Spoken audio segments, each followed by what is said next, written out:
Hello friends, आज से हम रीजनिंग में आर एस अग्रवाल शुरू कर रहे हैं। स्टार्टिंग से आर एस अग्रवाल में जो भी टॉपिक होंगे हमारे, हम पूरी आर एस अग्रवाल सॉल्व करने की कोशिश करेंगे विद एग्जांपल, विद सॉल्यूशन। ठीक है फ्रेंड्स।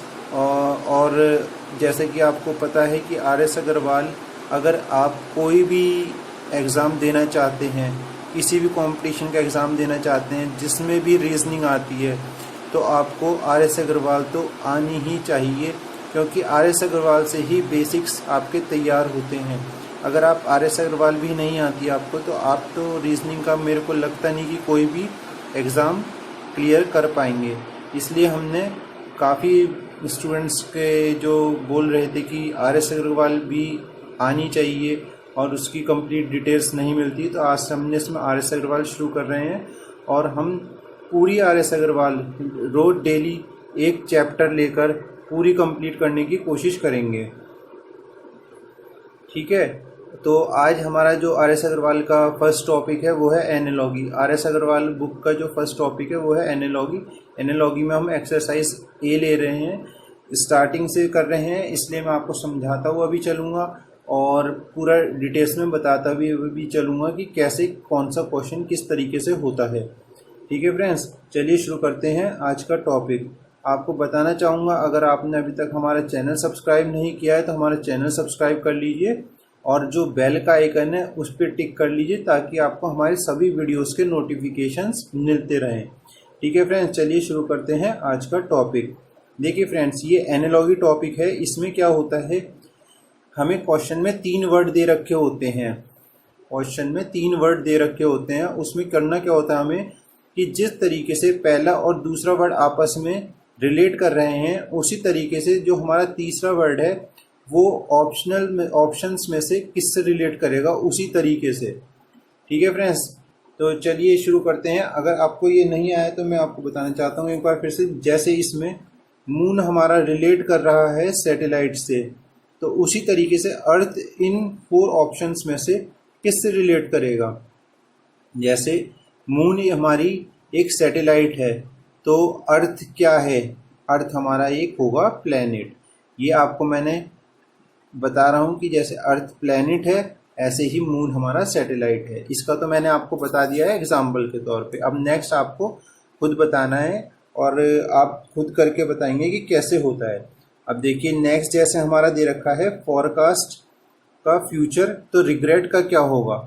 फॉरकास्ट के लिए जैसे हमारा फ्यूचर होता है, तो रिग्रेट के लिए क्या होगा। तो इसके लिए मैं आपको हर क्वेश्चन में 5 सेकंड्स दूंगा सॉल्व करने के लिए। अगर आप 5 सेकंड्स में आंसर बता पाते हैं तो ठीक है, वरना जो सॉल्यूशन में मैं आपको उसका बता दूंगा एग्जाम्पल के साथ, कि आंसर बता दूंगा कि किस तरीके से सॉल्व हो रहा है। चलिए बताइए, फॉरकास्ट का फ्यूचर, तो रिग्रेट का क्या होगा। 1 2 3 4 एंड 5। अब रिग्रेट का होगा हमारा, जैसे फॉरकास्ट हमारा फ्यूचर प्रिडिक्ट करने के लिए होता है, तो रिग्रेट किस लिए होता है, रिग्रेट होता है हमारा फॉर पास्ट एक्शंस। फॉरकास्ट जैसे फ्यूचर के लिए होता है, वैसे रिग्रेट होता है पास्ट के लिए। ठीक है फ्रेंड्स, चलिए नेक्स्ट क्वेश्चन पे चलते हैं। अब देखिए, अब थर्ड क्वेश्चन है हमारा इन्फ्लुएंजा वायरस, तो टाइफाइड के लिए क्या होगा। इन्फ्लुएंजा वायरस, तो टाइफाइड के लिए क्या होगा। 1 2 3 4 एंड 5। इन्फ्लुएंजा जैसे हमारा वायरस के लिए होता है, तो टाइफाइड के लिए होगा हमारा ऑप्शन नंबर डी, जो कि है बैक्टीरिया। एक्सप्लेनेशन होगा इसका कि first is the disease caused by the second. जो ये इन्फ्लुएंजा डिजीज है वो वायरस से होता है, और टाइफाइड किससे होता है, वो बैक्टीरिया से होता है। ठीक है फ्रेंड्स, चलिए नेक्स्ट क्वेश्चन देखते हैं। देखिए नेक्स्ट है हमारा कि फियर थ्रेट, जैसे फियर थ्रेट, तो एंगर के लिए क्या होगा। फियर के लिए थ्रेट है, तो एंगर के लिए क्या होगा।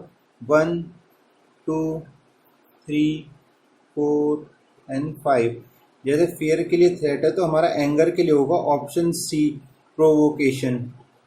First arises from second. Threat से हमें डर लगता है, फियर होता है, फियर मतलब डर। थ्रेट से कोई खतरे से हमें डर लगता है, तो कोई प्रोवोक करता है हमें, तो उससे हमें गुस्सा आता है, प्रोवोकेशन। मीन्स मतलब कोई हमें प्रोवोक करता है, मतलब गुस्सा दिलाता है, तो उसके लिए एंगर हमारा होता है गुस्सा। ठीक है फ्रेंड्स, नेक्स्ट देखते हैं मेल्ट लिक्विड, तो फ्रीज का क्या होगा? मेल्ट के लिए अब फिफ्थ पे आ गए हम। मेल्ट का देखिए लिक्विड, तो फ्रीज का क्या होगा? 1 2 3 4 एंड 5। अब देखिए मेल्ट के लिए लिक्विड है तो फ्रीज के लिए होगा हमारा ऑप्शन सी सॉलिड। एक्सप्लेनेशन क्या है इसका कि first is the process of formation of second. Melt होता है कुछ चीज़ तो वो लिक्विड बनता है, तो फ्रीज होगा तो क्या बनेगा? सॉलिड। जैसे हमारा जैसे बर्फ़ हमारी पिघलती है तो लिक्विड बन जाती है, और हमारा कोई अगर लिक्विड है पानी है तो अगर उसे फ्रीज करेंगे तो क्या हो जाएगा? वो सॉलिड। ठीक है फ्रेंड्स, नेक्स्ट देखते हैं हमारा क्लॉक का टाइम, तो थर्मामीटर का क्या होगा? 1 2 3 4 एंड 5। देखिए फ्रेंड्स क्लॉक टाइम, क्लॉक में हम टाइम देखते हैं, तो थर्मामीटर में हम क्या देखते हैं? टेम्परेचर। इसका ऑप्शन कौन सा होगा? Option D, first is an instrument use to measure the second. जो हमारा क्लॉक होती है वो टाइम देखने के लिए होती है, थर्मामीटर हमारा टेम्परेचर देखने के लिए होता है। नेक्स्ट देखते हैं हमारा Muslim is for mosque and 6 dash, क्या आएगा इसमें? 1 2 3 4 and 5। Muslim is for mosque, तो 6 इज फॉर हमारा होगा गुरुद्वारा। मुस्लिम मॉस्क्यू में जाते हैं तो 6 कहाँ जाते हैं? सिख कहाँ जाते हैं हमारे? सिख जाते हैं हमारे गुरुद्वारे में, क्योंकि ये है second is the place for worship of the first. तो अब नेक्स्ट देखते हैं 8th, देखिए paw is for cat and hoof is for,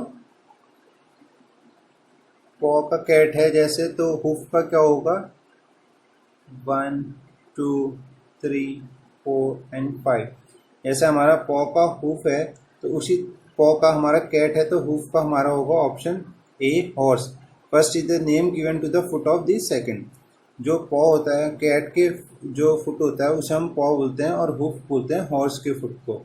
उस तरीके से अब 9th देखते हैं हमारा आई का होगा मायोपिया, तो टीथ का क्या होगा? 1 2 3 4 एंड 5। देखिए अब आई में हमारा डिजीज होता है मायोपिया, तो टीथ में हमारा कौन सा डिजीज होता है? पायरिया। तो ऑप्शन हो गया इसका हमारा ए।